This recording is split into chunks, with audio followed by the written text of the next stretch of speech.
열왕기하 15장 1절에서 7절입니다. 봉독해 드리겠습니다.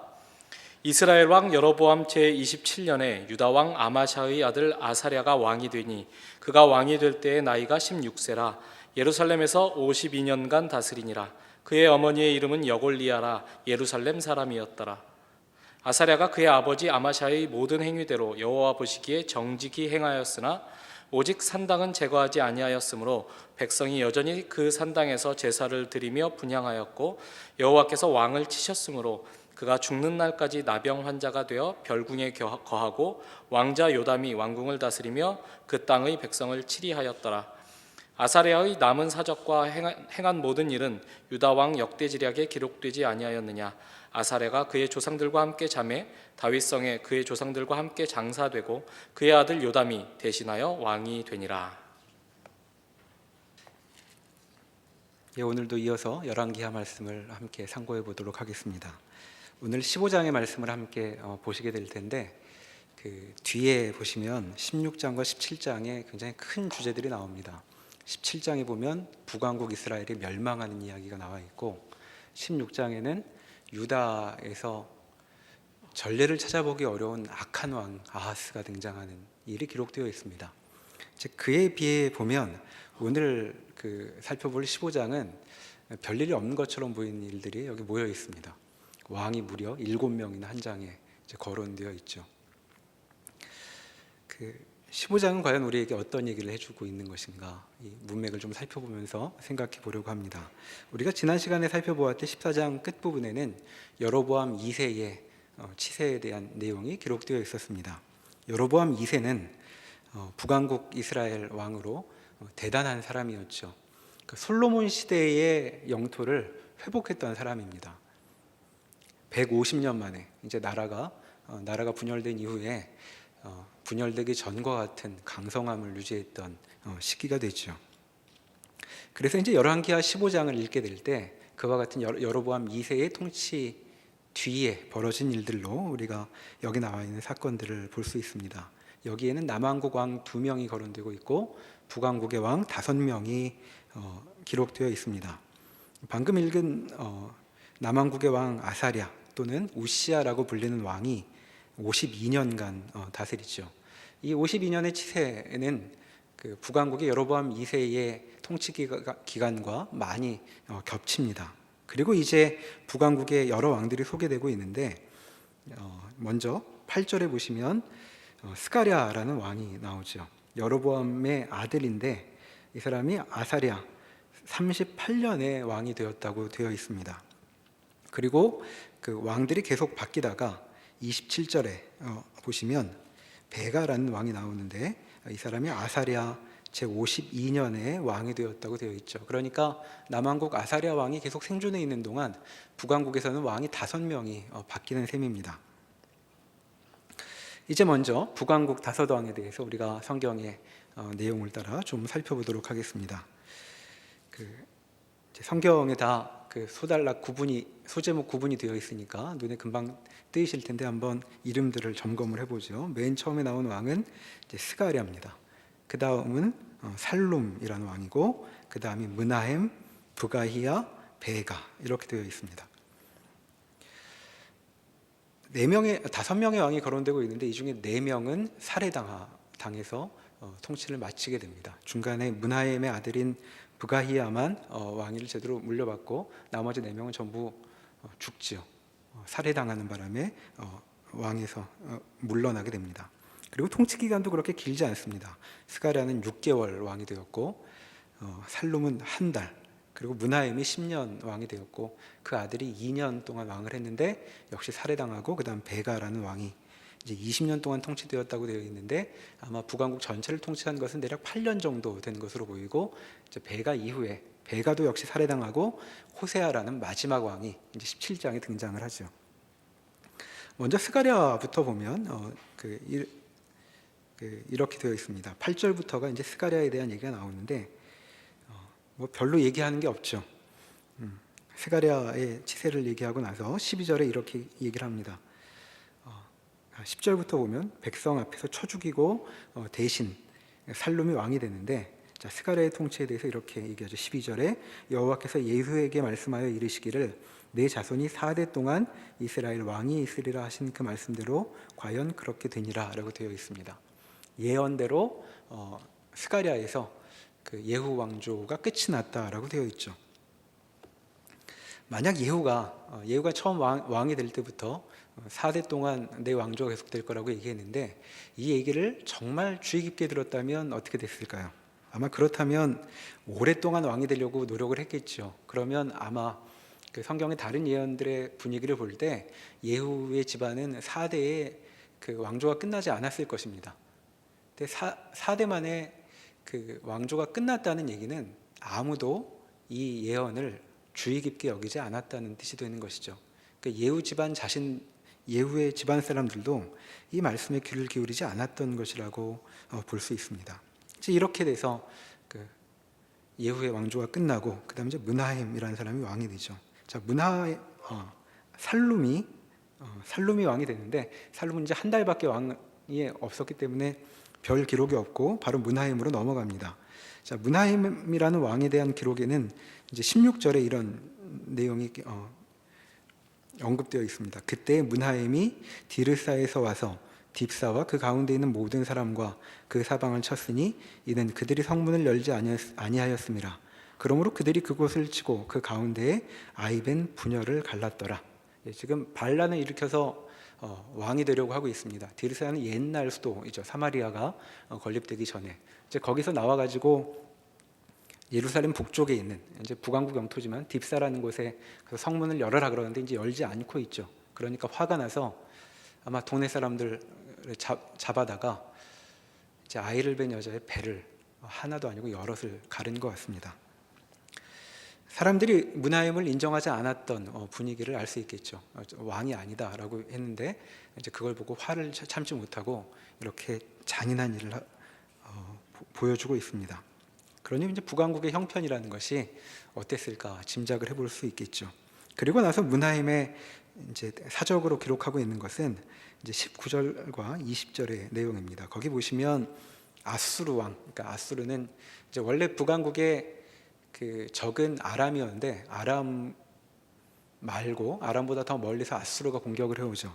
아수르 왕이 와서 그 땅을 치려함으로 므나헴이 은 1000달란트를 불에게 주어서 그로 자기를 도와주게 함으로 나라를 자기 손에 굳게 세우고자 하여 그 은을 이스라엘 모든 큰 부자에게서 강탈하여 각 사람에게서 은 50세겔씩 내게 하여 아수르 왕에게 주었더니 이 아수르 왕이 되돌아가 그 땅에 머물지 아니하였더라 라고 되어 있습니다. 자, 아수르 왕이 다가왔죠. 그 번역에 따라서는 꼭 공격하러 온 것이 아니고 이제 가까이 왔다고 합니다. 그랬더니 이 므나헴이라는 북왕국의 왕이 은을 모으기 시작하는 것이죠. 모으는 방식도 그 20절에 본 것처럼 그 폭력적인 방식으로 긁어 모읍니다. 돈이 있어 보이는 사람들한테는 강탈을 해서 은 1000달란트를 만들어 가지고 이제 갖다 주죠. 왜 갖다 줬는가? 19절에 따르면 도와달라고 하고 있는 것입니다.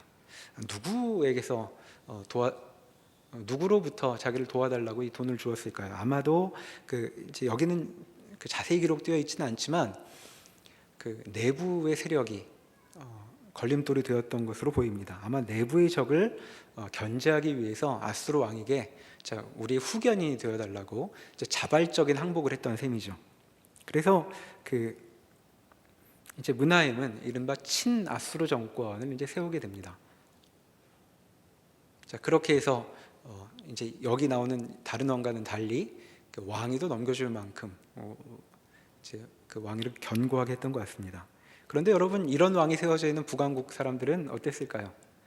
별로 좋지 않았을 것 같습니다. 이런 왕이 계속 있다는 것이 자신들의 삶에 보여주는 것은 아까 본 것처럼 임신한 여인의 배를 가른다든가 은혜를 강탈한다든가 이제 이런 일뿐이었죠. 그리고 나서 이제 그 아들에게로 왕위가 넘어갔지만 이제 베가라는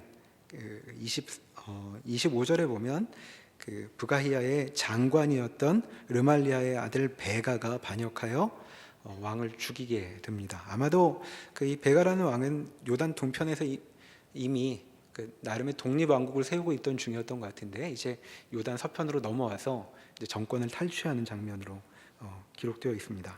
자, 이때는 무슨 일이 일어났는가? 29절에 보면 아수르 왕 디글랏 빌레셀이 와서 이제 공격을 하게 되죠. 이 디글랏 빌레셀은 아마 앞에서 19절에서 말했던 불이라는 사람과 동일인으로 보입니다. 그래서 여러 영토를 점령하고 백성들을 사로잡아 아수르로 옮겼더라라고 되어 있죠. 그러니까 친아수르 정권인 므나헴 일가에 반역을 해서 이제 베가는 이제 반아수르 정권을 세웠는데 이제 그러다 보니까 그 아수르의 침공으로 영토의 상당 부분을 잃어버리고 백성들도 아수르로 사로잡혀가는 일이 생깁니다. 이제 뒤에 그 완전히 사로잡혀가는 일을 염두에 둔다면 이제 작은 멸망을 여기 경험하는 셈이죠. 여기 여러 그 지명이 나와 있는데 이 지명들을 따져보면 북왕국은 영토의 반을 잃어버린 셈이 되고 있는 것입니다. 지금 이것이 그 대략 15년, 짧게는 15년, 길게는 한 25년 사이에 벌어지고 있는 북왕국에 있었던 일이죠. 자, 이 여러 왕들 5명이나 열거되고 있는데 이들을 통해 이들의 모습을 통해서 우리가 좀 공통점을 찾을 수 있을 것 같습니다. 첫 번째로 이들의 공통점이라면 계속 죽이며 왕권을 얻으려고 했다는 점이죠. 아마도 그 여로보암 2세가 그 나라를 통치했던 것을 보니까 왕이 되는 것이 굉장히 멋있는 일로 여겨졌던 것 같습니다. 왕은 해볼 만해, 이제 이렇게 여겼던 것 같죠. 그래서 다 왕을 해보려고 노력을 합니다. 그리고 자신의 그렇게 왕권을 탈취하고 나서 이것을 유지하려고 여러모로 애를 쓰죠. 므나헴이 그랬던 것처럼 어떨 때는 아수르에 붙기도 하고 또 그 베가가 보여줬던 것처럼 어떨 때는 아수르에 반하기도 하고 여러 가지 방식으로 이 나라의 왕권을 유지하려고 노력을 합니다. 그리고 이 나라는 앞서 보았던 것처럼 여로보암 2세를 통해서 아주 넓은 영토를 갖고 있었고 그리고 굉장히 살만했던 북왕국 역사상 꽤 사는 일이 살기에 좋았던 이제 그런 시기였던 것이죠. 그러니까 그걸 유지하려고 많이 애썼다고 말할 수 있겠습니다. 그리고 성경이 또 하나 공통점으로 얘기하고 있는 것은 이제 우리가 넘어왔지만 공통적으로 반복되고 있는 말이 있습니다. 이를테면 9절에 보시면 이렇게 되어 있죠. 그의 조상들의 행위대로 여호와 보시기에 악을 행하여 이스라엘로 범죄하게 한 느밧의 아들 여로보암의 죄에서 떠나지 아니한지라. 자, 이것은 굉장히 짧게 있었던 살룸을 제외하고는 계속 반복되고 있는 내용이죠. 그러니까 계속 죽이면서 왕위를 탈취했지만 이 왕들은 모두 똑같은 통치 원리를 갖고 있었다는 것입니다. 그것은 느밧의 아들 여로보암의 죄에서 떠나지 아니하였다는 것이죠. 자, 느밧의 아들 여로보암은 북왕국의 초대 왕인 것 우리가 알고 있습니다. 과연 이 통치는 어떤 식으로 이루어져야 하는가, 이 나라는 어떤 식으로 가야 하는가에 대해서 이들은 모두 공감대를 형성하고 있었다는 것이죠. 자, 여로보암이 뭘 했었는지 한번 기억해 보시면 좋겠습니다. 남북 왕조가 갈리고 나서 자꾸 백성들이 남쪽으로 가서 제사를 지내려고 하니까 종교 개혁을 하죠. 그래서 3가지 종교 개혁을 합니다. 첫째는 새로운 성소를 마련했죠. 예루살렘 솔로몬의 성전에 가지 않아도 얼마든지 여호와를 섬길 수 있다고 금송아지 2를 만들어서 남쪽과 북쪽에 이제 성소를 마련합니다. 그리고 그 모세가 정해준 적이 없는 새로운 절기를 마련해서 그때 모여서 제사를 지내라라고 권장을 했죠. 그리고 마지막으로 레위 계열의 제사장이 아닌 다른 제사장들을 세워서 이제 그 종교를 새롭게 시작을 하려고 합니다. 그러니까 하나님께서 여호와께서 제정하신 종교를 여로보암은 자신이 제정하는 방식으로 자신이 만든 종교로 대체한 것이 바로 여로보암의 행동이었던 것입니다. 즉 그와 같은 점을 보면 여로보암의 길을 따랐다라는 것, 그리고 여로보암의 죄에서 떠나지 아니하였다라는 것은 이들 왕 모두가 하나님께서 정하신 방식이 아니라 자신이 만든 방식에 따라 삶을 영위하고자 노력했다라고 우리가 다시 읽어볼 수 있는 것이죠. 그런 방식으로 여로보암 2세 때의 번영을 지속하려고 했고 또 나름대로 그 번영을 더 도모해 보려고 했던 것입니다. 그런데 성경은 그 여로보암 2세의 흥왕함이 어디서 비롯됐는지 우리에게 먼저 알려준 바가 있었죠. 14장 26절로 한번 가보시겠습니까? 자, 여로보암 2세는 그 북왕국의 역사상 가장 위대한 왕이었는데 성경은 그의 치세를 이렇게 얘기하고 있죠. 26절 이는 앞에서 굉장히 여러 영토를 회복했다는 얘기가 나와 있었죠. 그렇게 된 것은 여호와께서 이스라엘의 고난이 심하여 매인자도 없고 노인자도 없고 이스라엘을 도울 자도 없음을 보셨고 여호와께서 또 이스라엘의 이름을 천하에서 없이 하겠다고도 아니하셨으므로 요아스의 아들 여로보암의 손으로 구원하심이었더라 라고 되어 있습니다. 자, 여로보암 2세는 왜 그리 나라를 흥왕하게 했는가? 성경의 답은 하나님의 긍휼히 여기심 때문이었다라고 얘기하고 있죠. 처지가 너무 불쌍하고 가엾어서 하나님께서 이들을 그대로 두시지 아니하셨고 여로보암이 그렇게 통치하기에 기회를 열어두셨다라고 얘기하고 있습니다. 그리고 그 일은 나라의 영토를 넓힌 것이라고 얘기하고 있지 않고 27절에서 여호와께서 이들을 구원하셨다라고 얘기하고 있었죠. 이것은 비단 여로보암 2세 때만의 일이 아닙니다. 앞에 한 장 더 넘겨보시면 13장 22절부터 이렇게 얘기하고 있습니다. 여호아하스 왕 때의 일인데, 여호아하스는 여로보암 2세의 할아버지가 되는 사람입니다. 22절부터 읽어보면 여호아하스 왕의 시대에 아람 왕 하사엘이 항상 이스라엘을 학대하였으나 여호와께서 아브라함과 이삭과 야곱과 더불어 세우신 언약 때문에 이스라엘에게 은혜를 베풀며 그들을 불쌍히 여기시며 돌보사 멸하기를 즐겨하지 아니하시고 이때까지 자기 앞에서 쫓아내지 아니하셨더라. 왜 북왕국이 지금 북왕국은 여호아하스 시대에 아람에게 굉장히 많이 시달리죠. 그런데도 왜 안 망하고 있는가? 하나님께서 이들을 붙들고 계셨기 때문이다 하고 얘기하고 있습니다. 자, 어떻게 붙들고 계셨을까요? 여호와께서 언약을 맺으셨기 때문에, 아브라함과 이삭과 야곱과 더불어 세우신 언약 때문에 이 나라가 망하지 않고 존속되고 있었다라고 지금 설명해주고 있었던 것이죠. 그러니까 북왕국은 어떻게 처음 형성되었는가? 여로보암이 반역을 일으켜서 형성되었던 나라가 아니라 솔로몬의 타락으로 인해서 하나님께서 왕권을 북왕국에게 넘기시면서 하나님께서 세우신 나라 이스라엘이라는 나라의 정통성을 지금 북왕국에게 주셨던 것입니다. 그래서 출애굽으로 세우셨던 그 나라가 이제까지 존속되고 있었던 것이죠. 그러니까 그 언약의 근거에서 하나님께서 은혜를 베푸시고 긍휼히 여기시고 또 돌보셨기 때문에 북왕국이 이 자리까지 와 있는 것입니다. 그러니까 북왕국의 존속과 번영의 원인은 여로보암의 남다른 통치력도 아니었고, 그리고 그 이후에 왕이 되겠다는 사람들이 여러 외교 관계를 돌보고 스스로를 돌보아서 부국강병을 해서 이 자리까지 온 것이 아니라 하나님께서 붙들고 계셨기 때문에 옛날에 망해도 그만이었을 나라가 여기까지 오고 있는 것이다 라고 지금 성경이 얘기하고 있는 것이죠. 그런데 문제는 이 다섯 왕이나 바뀌면서 여러 왕이 세워졌지만 이와 같은 점에 아무도 관심을 쏟는 이가 없었다는 것입니다. 이 사람들은 지금 자기들의 나라가, 그리고 자기들이 탈취하고 싶어하는 통치에 대해 과연 어떤 이해를 하고 있었던 것일까요? 자꾸 사례가 이어지며 왕이 바뀌었던 것을 보면 이 나라에는 왕이 되고 싶었던 사람이 많이 있었던 것 같습니다.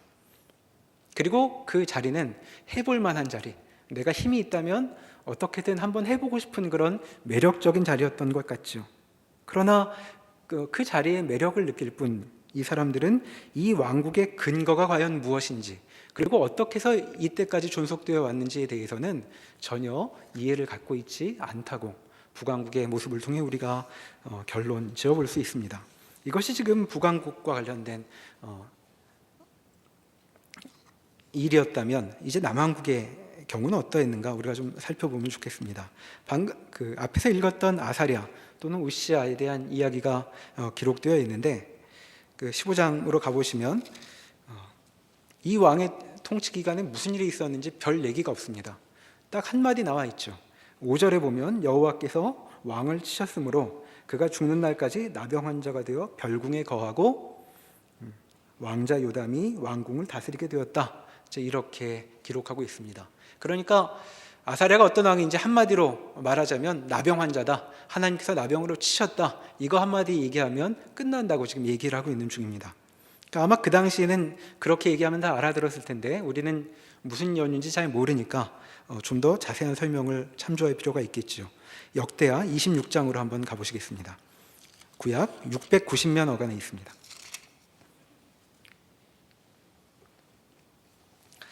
역대하 26장의 전체에 그 아사랴, 우시아라고 여기 기록되어 있는데 우시아에 대한 기록이 여기 나와 있습니다.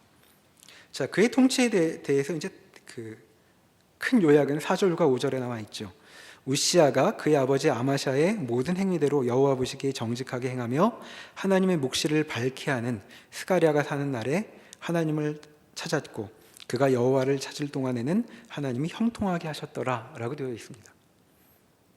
아버지를 따라 여호와를 열심히 섬겼다고 되어 있죠. 그리고 아마 그 당시 스가랴라는 어떤 인물이 있었던 모양입니다. 이 인물이 어떤 사람인지는 우리가 잘 알려진 바는 없는데 이 사람을 통해 하나님이 기뻐하시는 일이 무엇인지 관심을 두게 되었고 그에 따라 여호와를 찾고 있었다고 얘기하고 있죠. 자, 여호와를 찾았다라는 것은 자신이 살아가고 있는 삶의 근거가 무엇인지 그리고 이 왕위의 근거가 무엇인지를 제대로 이해하고 있었다라는 말로 우리가 달리 읽어볼 수 있습니다. 그래서 그 결과 하나님께서 형통하게 하셨다고 얘기하죠. 그래서 이제 쭉 그의 업적이 나옵니다. 2절에 보면 엘롯을 건축했다는 말이 나오는데 엘롯은 아버지 아마샤 때 에돔을 정벌할 때 에돔을 정벌했었는데 이 엘롯이라는 곳은 이제 에돔의 항구죠. 그러니까 아버지 때의 에돔 정벌을 이제 완수했다는 얘기입니다. 에돔은 그 남서쪽에 있던 나라였죠. 그리고 6, 7절에 보면 블레셋을 정벌했고 거기에 성읍을 건축했다는 말이 나옵니다. 자, 블레셋은 서쪽에 있는 나라입니다. 그리고 8절에 보면 암몬의 조공을 받았다는 얘기가 나오죠. 동편에 있는 나라입니다. 그래서 그 나라가 얼마나 강성해졌는지 명성이 애굽 변방에까지 미쳤다라고 되어 있죠. 그러니까 이 우시아를 통해서 여로보암 2세 때 같은 일이 벌어지고 있는 것입니다. 북쪽은 북왕국이 있으니까 그대로지만 서편과 동편 그리고 남쪽에 전부 이제 세력을 뻗치는 일이 벌어지고 있는 것이죠.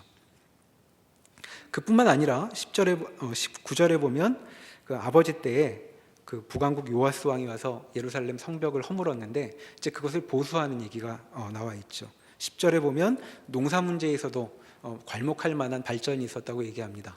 그러니까 산업도 부흥했다고 얘기하고 있는 것이죠.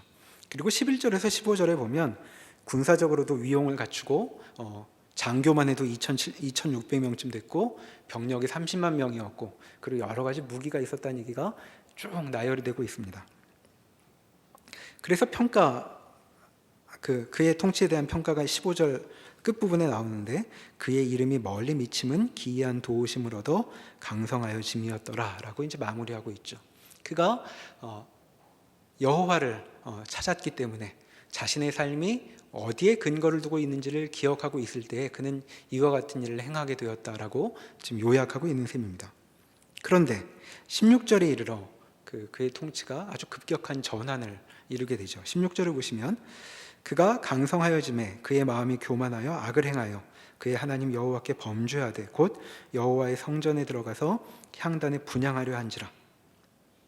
자, 하나님께 그 제사를 지낼 때 분향단에 직접 향을 태우겠다라고 이제 마음을 먹게 되죠. 그런데 이 일은 이제 범죄라고 여기 얘기하고 있습니다. 왜냐하면 제사장들만 이 일을 할 수 있는데 지금 왕이 거침이 없어진 왕이 그 일도 자신이 하겠다고 지금 나서고 있기 때문이죠. 그래서 이 일에 놀란 제사장이 이렇게 응답을 합니다. 17절부터를 보면 제사장 아사랴가 여호와의 용맹한 제사장 80명을 데리고 그의 뒤를 따라 들어가서 우시아 왕 곁에 서서 그에게 이르되 우시아여 여호와께 분향하는 일은 왕이 할 바가 아니요 오직 분향하기 위하여 구별함을 받은 아론의 자손 제사장들이 할 바니 성소에서 나가소서 왕이 범죄하였으니 하나님 여호와에게서 영광을 얻지 못하리이다. 이렇게 이제 막습니다. 자, 제사장이 80명이 나와서 지금 막고 있죠. 그런데 19절에 보면 우시아가 손으로 향로를 잡고 분향하려고 하다가 화를 내니 그가 제사장에게 화를 낼 때에 여호와의 전안 향단 곁 제사장들 앞에서 그의 이마에 나병이 생긴지라 라고 되어 있습니다. 화를 내고 있죠. 왜 나한테 이 일을 못하게 하느냐라고 말하고 있는 것입니다. 그 15절까지 나와 있었던 이제 그 아사랴의 모습과는 아주 대조적인 모습이라고 할 수 있습니다. 여호와를 찾는 자로서의 그 모습이 유지되었다면 그는 이와 같은 범죄를 저지르지는 않았겠죠. 왜 이렇게 되었는가? 16절에 말하듯 그가 강성하여짐에 마음이 교만하여졌기 때문이다 라고 얘기하고 있습니다. 그때부터 이제 나병이 있으니까 통치를 할 수 없게 돼서 그는 별궁에 머물게 되고 이제 아들 요담이 이제 왕위를 이어받게 되죠. 열왕기하 15장 끝부분에 나와 있는 요담 왕이 나오는데 이제 이 일로 큰 교훈이 되었는지 요담은 이와 같은 일을 행하지는 않습니다. 요담의 통치가 27장 역대하 27장에 나와 있는데 그 2절에 이렇게 얘기하고 있죠. 요담이 그의 아버지 우시아의 모든 행위대로 여호와 보시기에 정직하게 행하였으나 이건 안 했다. 여호와의 성전에는 들어가지 아니하였고 라고 되어 있습니다. 그러니까 요담이 지금 그 아버지의 이제 뒤에 더 읽어보면 아버지 때 시작한 여러 건축 사업들을 다 마무리 짓고 또 암몬하고도 싸워 이기고 해서 아버지가 시작한 일을 완수하게 되죠. 그래서 6절에 보면 요담은 이렇게 마무리됩니다. 요담은 그의 하나님 여호와 앞에서 바른 길을 걸었으므로 점점 강하여졌더라 라고 되어 있죠.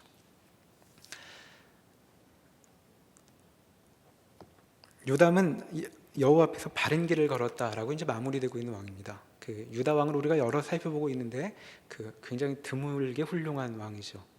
이 다윗 자손들은 이상하게 가게에 흐르는 저주가 있는 것처럼 보일 정도로 그 끝이 늘 좋지 않았습니다. 처음에 좋게 시작을 했다가 나중에 되면 항상 이상한 이유로 그 하나님께 등을 돌리고 많은 일들을 계속 보아왔는데 지금 요담 때에 이르러서 이제 그 일이 끊어졌다라고 되어 있죠. 자, 이 그 남왕국의 두 왕을 보고 있는데 두 왕에게서도 우리가 이제 이 시간을 어떻게 보내고 있는지에 대한 그림을 그려볼 수 있습니다.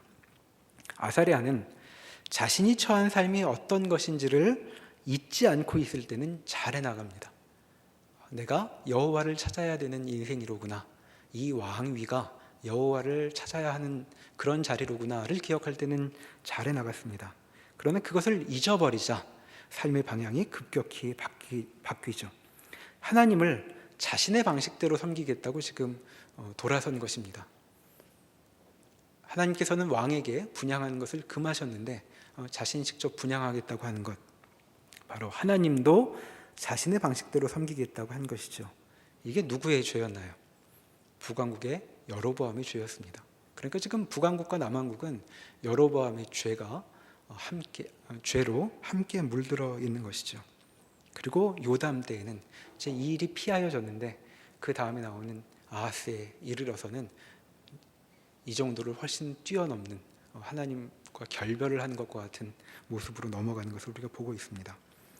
지금 그 열왕기하 15장을 우리가 살펴보고 있는 중이었는데 15장의 위치는 이렇습니다. 지금 북왕국과 남왕국이 모두 역사의 고비에 처해 있습니다. 북왕국은 곧 망할 것입니다.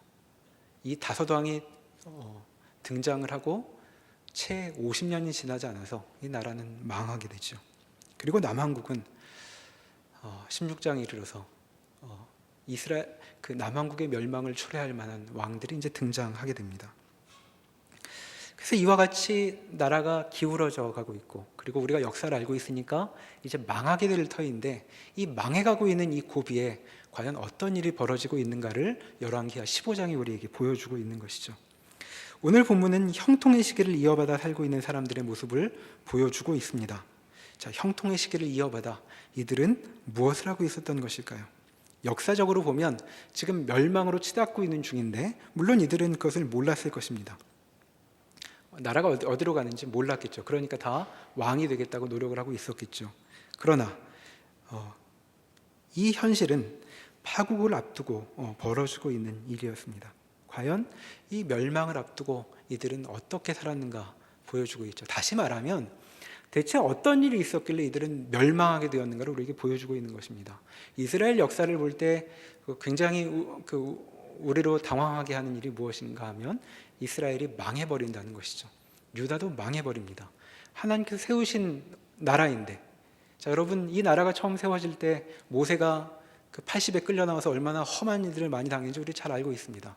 이 나라 때문에 얼마나 많은 사람들이 하나님께 불려 나왔는지 모릅니다. 여러분, 엘리야와 엘리사가 남왕국도 아니고 북왕국에 태어나서 그 많은 이적을 행했음에도 불구하고 나라가 계속 하나님으로부터 멀리 있었던 것 보지 않았습니까? 그래서 결국 망해버리게 되죠. 하나님께서 그의 백성으로 삼으신 자들이라고 해서 이 멸망을 피해갈 수 있는 것은 아닙니다. 물론 이 멸망은 우리들이 알고 있는 영원한 멸망과는 좀 다른 의미지만 여하튼 이 나라가 사라져버리는 일을 하나님께서 감행하시고 있죠. 자, 이 나라가 이렇게 멸망하게 될 때 과연 이 일은 얼마든지 피할 수 있는 일이었는데 왜 이 나라는 계속 멸망으로 갈 수밖에 없는가? 어떤 일이 있었길래, 어떤 내용으로 이 삶이 채워졌길래 이 두 나라는 멸망하게 되는가 하고 물을 때에 열왕기하 15장이 지금 그 답을 주고 있는 것이죠. 자, 이들은 어떻게 살고 있었을까요? 이들은 멸망 같은 것은 생각하고도 있지 않습니다. 이들은 수고를 다하고 있습니다. 여러분, 5번의 그 왕이 바뀌었다는 것, 4번이나 왕이 살해당했다는 것은 얼마나 그 가운데에 복잡한 사건들이 많이 있었다는 것을 우리에게 알려주는 것일까요? 반란 한 번도 대단한 사건 아닙니까? 그리고 그 일이 성공하려면 정말 굉장히 많은 복잡한 음모들이 있어야 할 것입니다. 근데 그 일이 계속 반복되는 걸 보면 이들은 정말 삶의 수고를 다하였던 것 같습니다. 왕이 한번 되어보려고 온 노력을 다했던 것 같죠. 그리고 왕이 되는 것으로 그치지 않고 물론 이 풍요로운 나라를 계속 유지하려고 노력했을 것입니다. 그것을 지속하고 또 차지하려고 여러 가지 수고를 다했겠죠. 그러나 이들은 이상스럽게도 그렇게 그 삶을 차지하고 싶어는 했지만 이 삶이 무엇인가는 잘 이해하지 못하고 있는 것으로 보입니다. 대체 이 나라가 이 삶이 어떻게 시작되었는지 아무도 돌아보지 못하고 있습니다. 그리고 어떻게 현재까지 존속되어 왔는지에 대해서도 아무런 이해를 갖고 있지 못합니다. 그리고 이 나라의 미래는 어떤 힘에 의해 좌우될지도 모르고 있죠. 그래서 이들은 선지자들이 하나님의 심판을 외칠 때에도 전혀 다른 이해를 하면서 살아가고 있었습니다. 예를 들어서 아모스서에 이런 말씀을 찾아볼 수 있습니다. 아모스 6장으로 한번 가보시겠습니까? 구약 1280년입니다.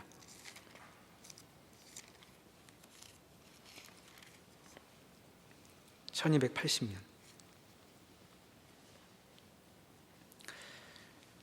아모스 6장 13절 14절을 제가 읽어보겠습니다. 허무한 것을 기뻐하며 이르기를 우리는 우리의 힘으로 뿔들을 취하지 아니하였느냐 하는도다. 만군의 하나님 여호와의 말씀이니라. 이스라엘의 족속아, 내가 한 나라를 일으켜 너희를 치리니 그들이 하맛 어귀에서부터 아라바 시내까지 너희를 학대하리라 하셨느니라 라고 되어 있습니다. 자, 지금 북왕국의 모습이죠. 이 아모스는 되게 인생이 꼬이는 선지자입니다. 남왕국 출신인데 북왕국에 가서 예언 활동을 계속했죠. 그러니까 출신 때문에 차별을 많이 받았을 겁니다. 그리고 지금 북왕국은 유사 이래로 제일 부강하고 잘 살고 있던 중이었죠. 근데 거기에 가서 하나님의 심판을 계속 얘기하고 있었습니다. 자, 북왕국의 전체적인 분위기는 무엇이었냐면 13절에 이렇게 얘기하고 있습니다. 우리는 우리 힘으로 이 모든 것을 차지하였다. 이 모든 것을 취했다. 대체 누가 우리를 건드리겠느냐라고 이제 말하고 있는 중입니다. 그러나 이 나라가 어떤 나라인지를 알았던 선지자는 다른 얘기를 하고 있죠. 너희의 미래가 어떻게 될지 알고 있느냐? 너희가 어찌 이제까지 존속되어 왔는지 대체 이해를 하고 있는 것이냐? 너희는 지금 부강하여 모든 것을 너희의 힘으로 얻었다고 말하고 있지만 너희는 이제 곧 한 나라를 통하여 멸망하게 될 것이다 라는 말을 여로보암 2세 시절에 아모스를 통해 알려주신 바 있습니다. 그러나 이 얘기에 아무도 귀 기울이지 않았죠. 이런 점을 전혀 깨닫지 못한 채 시간은 흘러가고 있습니다. 그리고 이들은 삶에 최선을 다하고 있습니다. 무언가 영광스러운 것을 얻겠다고 노력을 다하고 있습니다. 그렇게 흘러가죠. 이 나라가 지금 어디로 흘러가고 있을까요? 멸망으로 흘러가고 있습니다. 이와 같은 점은 굳이 나라의 멸망에만 해당하는 일은 아닐 것입니다. 그저 구약 시대에 있었던 어떤 역사의 한 시점만의 일은 아니죠. 자, 우리가 신약에서 이런 말씀을 잘 알고 있습니다. 마태복음 24장으로 가보시겠습니다. 신약 42면 어간에 있습니다. 마태복음 24장.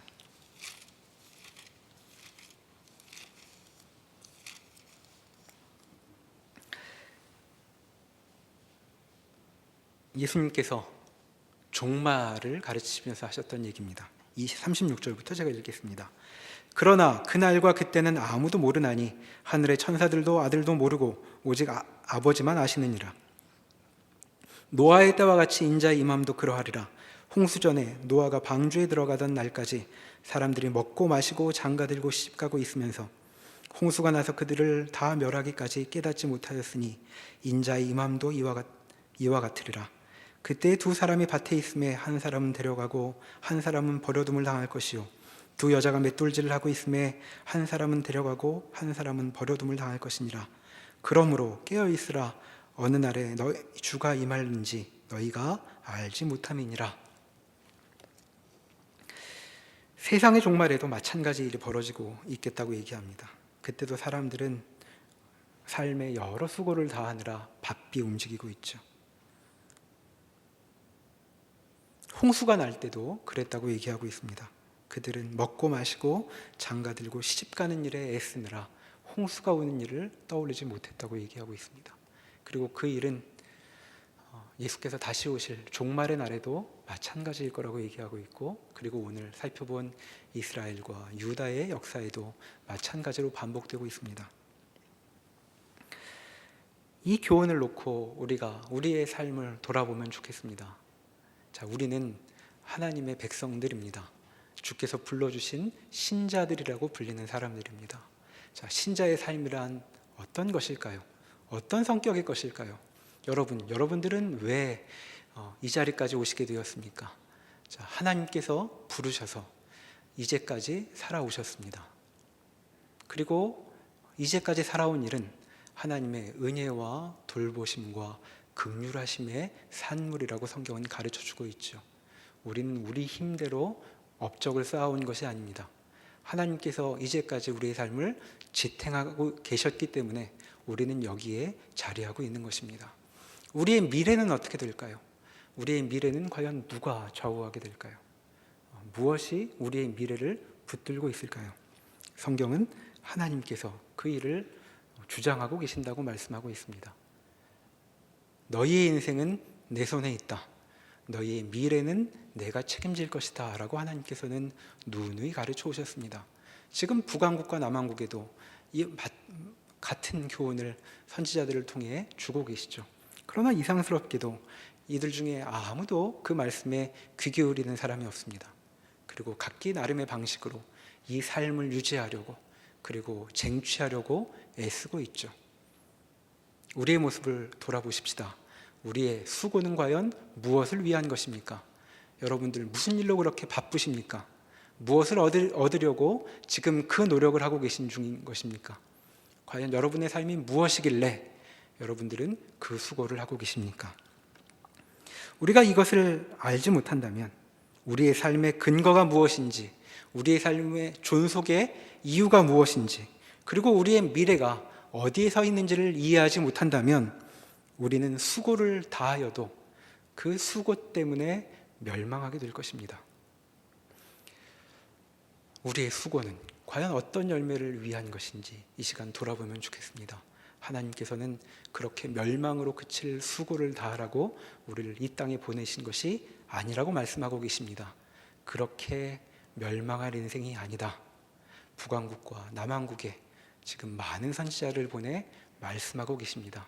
그러나 왜 이들은 그 말씀에 귀 기울이지 못했는지 우리의 삶을 비추어 보며 더 깊이 묵상해 보면 좋겠습니다. 기도하시겠습니다.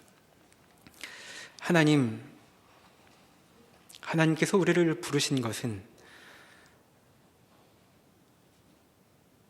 우리의 삶을 책임지시고 인도하시고 그리고 우리가 생각지 못한 복된 자리까지 이끄시기 위한 것이라고 우리가 배워 알고 있습니다.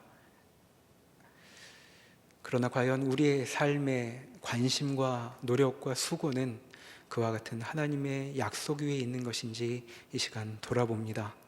마치 하나님께서 우리에게 아무 상관이 없으신 것처럼 우리 스스로 우리의 인생에 책임을 지려고 애를 쓰고 있다면 주님, 저희의 눈을 열어서 우리의 삶이 어디에 터하고 있는 것인지 깨닫게 하여 주시옵소서. 그리하여 우리의 삶을 올바로 이해하고 하나님 앞에 우리의 마음과 삶을 드리는 복된 인생 되게 붙들어 주시옵소서. 예수님의 이름으로 기도합니다. 아멘.